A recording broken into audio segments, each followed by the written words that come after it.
নমঃ ভাগবতে বাসুদেব। জয় শ্রীকৃষ্ণ। রাধে রাধে। বন্ধুরা, আপনি কি জানেন শাস্ত্রে বলা হয়েছে কিছু ভয়ঙ্কর পাপ করলে মানুষকে পরের জন্মে কুকুর হয়ে জন্ম নিতে হয়। ভিডিওটা শেষ না দেখা পর্যন্ত অপেক্ষা করুন, কারণ শেষ পাপটা সবাই অজান্তে করে বসে থাকে। হিন্দু ধর্মগ্রন্থে বলা হয়েছে মানুষের কর্মই তার পরের জন্ম নির্ধারণ করে। গরুড় পুরাণ, মহাভারত ও ধর্মশাস্ত্র অনুযায়ী নিজের পাপগুলি করলে মানুষের কুকুর যোনিতে জন্ম নিতে হয়। গরু ও বাবা মাকে অপমান করা, যে ব্যক্তি নিজের বাবা মাকে গুরুকে প্রতি অসম্মান করে, তাদের কষ্ট দেয় বা কথা না শুনে, শাস্ত্রে বলা হয়েছে তার আত্মা অধ্যপাতে যায়। ভিক্ষুক বা ক্ষুধার্তকে তাড়িয়ে দেওয়া, দরজায় এসে কেউ খাবার চাইতে তাকে অপমান করে তাড়িয়ে দিলে এবং নিজের পেট ভরে খেলে, এই পাপ কুকুর যোনিতে কারণে হতে পারে। খাবার নষ্ট করা বা বাসি খাবার ফেলে দেওয়া, খাবারকে দেবতা প্রসাদ মনে না করে নষ্ট করা বা অসম্মান করা, পরের জন্মে সে মানুষ খাবারের জন্য রাস্তায় ঘুরে বাধ্য হয়। বিশ্বাসঘাতকতা ও প্রতারণা, যে ব্যক্তি বন্ধুকে ঠকায়, বিশ্বাস ভেঙে দেয় বা মিথ্যা প্রতিশ্রুতি দেয়, তার কর্মফল অত্যন্ত ভয়ঙ্কর।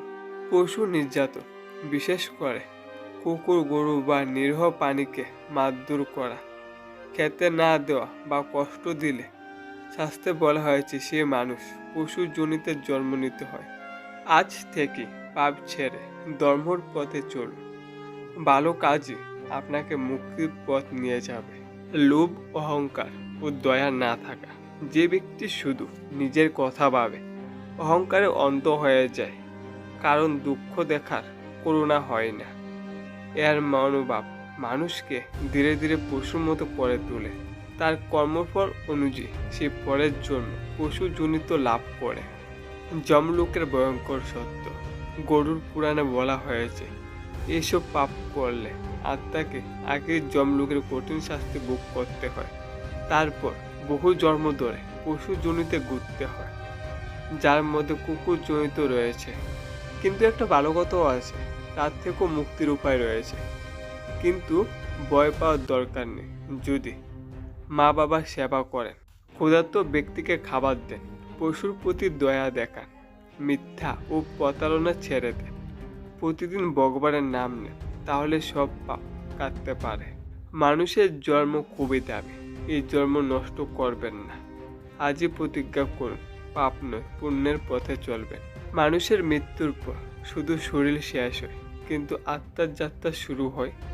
গরুড় পুরাণে বলা হয়েছে মৃত্যুর পর আত্মাকে যমদূতরা যমলোকে নিয়ে যায়। সেখানে মানুষের জীবনে একটা একটা করে সব পাপ গণনা করা হয়। কেউ কিছু লুকাতে পারে না, কারণ কর্ম কখনো মিথ্যা বলে না।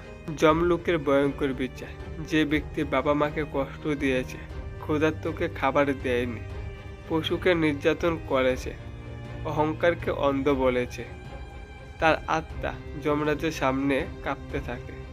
যমরাজ তখন বলেন, এ মানুষ জন্ম পেয়েও মানুষ হতে পারেনি, একে মানুষ যোনি দেওয়া যোগ্য নেই। কুকুর যোনি কেন দেওয়া হয়? শাস্ত্রে বলা হয়েছে কুকুর যোনি হলো এমন এক জীব যেখানে সম্মান নেই, নিজের বলে কিছুই নেই, খাবারের জন্য লড়াই করতে হয়, মানুষ তাড়ায়, মারে, অপমান করে।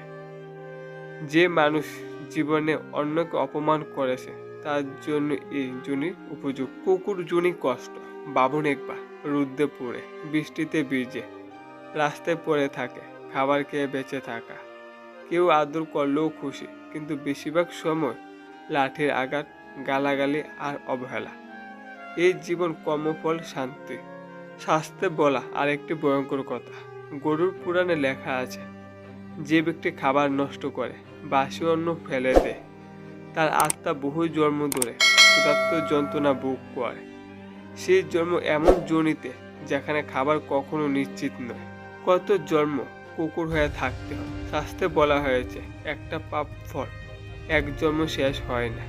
কিছু পাপের জন্য একাধিক জন্ম পশু জনিতে কাটতে হয়। কেউ এক জন্ম, কেউ 3 জন্ম, আবার কেউ তার থেকেও বেশি। সব নির্ধারণ করে কর্মের গভীরতার উপর। আজকের সমাজে এই পাপগুলি কিভাবে হচ্ছে? বন্ধুরা, আজ আমরা ভাবি এগুলি তো গল্প, কিন্তু এগুলি লক্ষণ করো।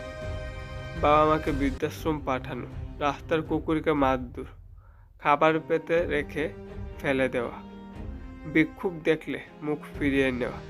এই ছোট ছোট কাজই ভবিষ্যতে বড় শাস্তির কারণ। কিন্তু মুক্তির পথ এখনো খোলা। ভগবান খুবই দয়ালু, শেষ মুহূর্ত পর্যন্ত সুযোগ দেন। আপনি যদি আজ থেকে বাবা মার যত্ন নিন, কাউকে অন্তর একেবারে খাবার দেন, কুকুর বা পশুকে একটু জল দেন, অহংকার ছেড়ে ক্ষমা চান, তাহলে অনেক বড় পাপও কাটতে পারে। আমি একটা ছোট গল্প বলি, শুন। একবার এক নিষ্ঠুর রাজা ছিল। সে গরিব আর পশুদের খুব কষ্ট দিত। মৃত্যুর পর তাকে কুকুর জুনি দেওয়া হয়। কিন্তু এক জন্মে একজন সাধুর বাড়িতে আশ্রয় পায়, যেখানে তাকে ভালোবাসা দেওয়া হয়। সে ভালোবাসার ফলে তার পরের জন্মে মুক্তি ঘটে। এর মানে কি? একটু দয়া জীবন বদলে দিতে পারে। এই ভিডিওটি কাউকে ভয় দেখানোর জন্য নয়, বরং সতর্ক করার জন্য। কারণ মানুষ জন্ম বারবার মিলে না, এই জন্ম সবচেয়ে দামি। আজ যদি আপনি এই ভিডিওটি দেখেছেন, তাহলে ভাবুন, ভগবান আপনাকে এখনো সুযোগ দিচ্ছেন। পাপ ছাড়ুন, পুণ্যের পথে চলুন, কারণ কর্ম কাউকে ছাড়ে না। ভিডিওটি চোখ খুলে দিলে লাইক করুন, পরিবারের সবার সঙ্গে শেয়ার করুন এবং একটি কমেন্ট করে জানাবেন কি উপকার পেলেন নাকি। সাবস্ক্রাইব করে পাশে এসে বেল আইকনেও ক্লিক করে রাখবেন। ধন্যবাদ।